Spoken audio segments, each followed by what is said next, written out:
Gente, a paz do Senhor Jesus Cristo, a paz que excede todo entendimento.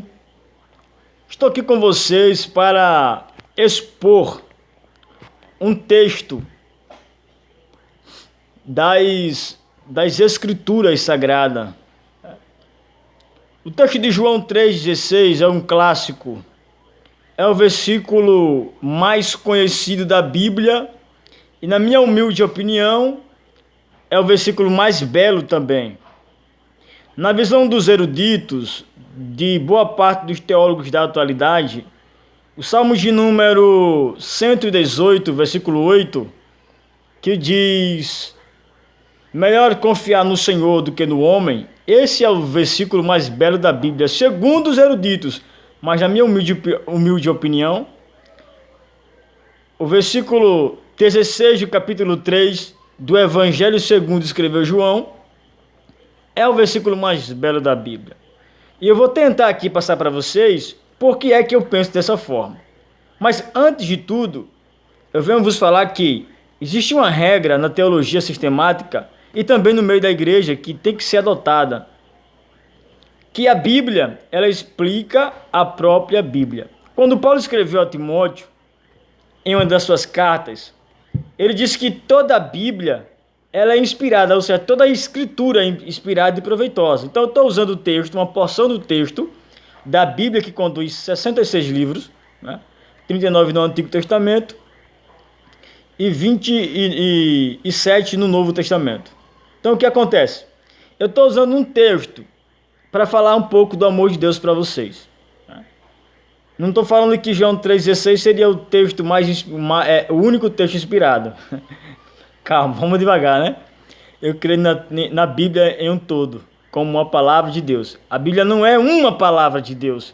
Se a teoria parcial diz que a Bíblia ela é uma palavra, mas a Igreja de Cristo adotou que a Bíblia ela é sim, na sua totalidade definitiva, a palavra de Deus aos homens. Amém? Amém. Então vamos para o texto. João capítulo 3, versículo 16, que está escrito assim: Deus amou o mundo de tal maneira que deu seu Filho unigênito, para que todo aquele que nele crê não pereça, mas tenha a vida eterna. Quando eu li esse versículo, eu me detive nesse adjetivo ou nesse verbo unigênito. E eu fui pesquisar e descobri que todo o Novo Testamento ele é escrito no grego, conhecido como grego koiné, da época de Jesus, da época da igreja primitiva. E quando eu fui pesquisar unigênito, eu descobri que é monogênese. Então, unigênito, na tradução para a nossa linguagem, significa o único do mesmo tipo. Ou seja, Deus, ele buscou na eternidade alguém que não seria igual a nenhuma outra criatura, tanto do gênero humano ou animal. Ele buscou no céu, na terra, debaixo da terra, nos mares. Ele não encontrou um ser comparado a Jesus. Um ser perfeito, divino. E ele entregou o seu Filho uma missão. Ele encarnou no ventre de Maria, foi concebido pelo Espírito Santo e veio à terra. Derramou seu sangue precioso por milhões e milhões de seres humanos, por várias gerações anteriores e posteriores. Foi aniquilado na cruz do Calvário.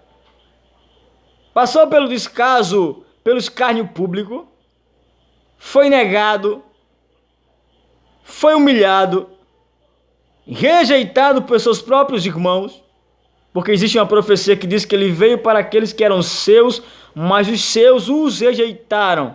Por isso que os gentios hoje tomam posse da promessa de vida eterna, porque os judeus rejeitaram.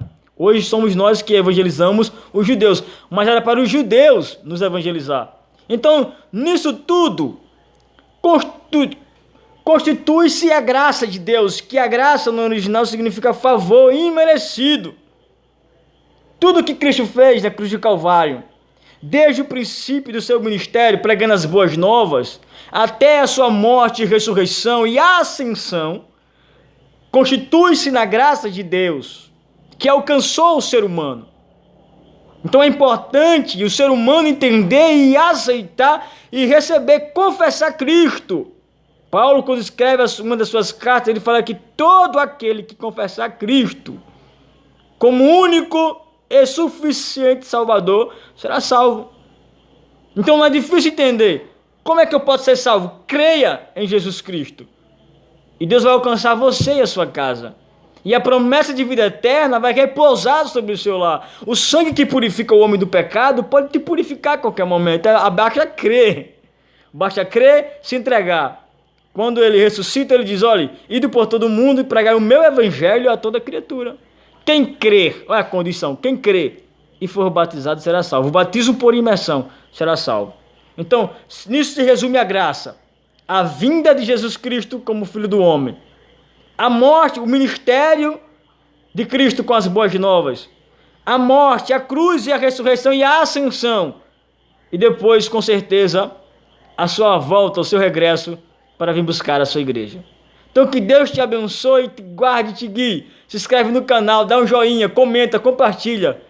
Em breve terá mais vídeos. Receba o amor de Deus. Receba João 3,16. Receba a graça. Receba o Deus que amou o mundo de tal maneira. O amor incalculável pode hoje entrar na sua vida. Pode te abraçar. Pode confortar a sua alma. Em meio a um tempo de crise, receba o amor de Deus. Que Deus te abençoe.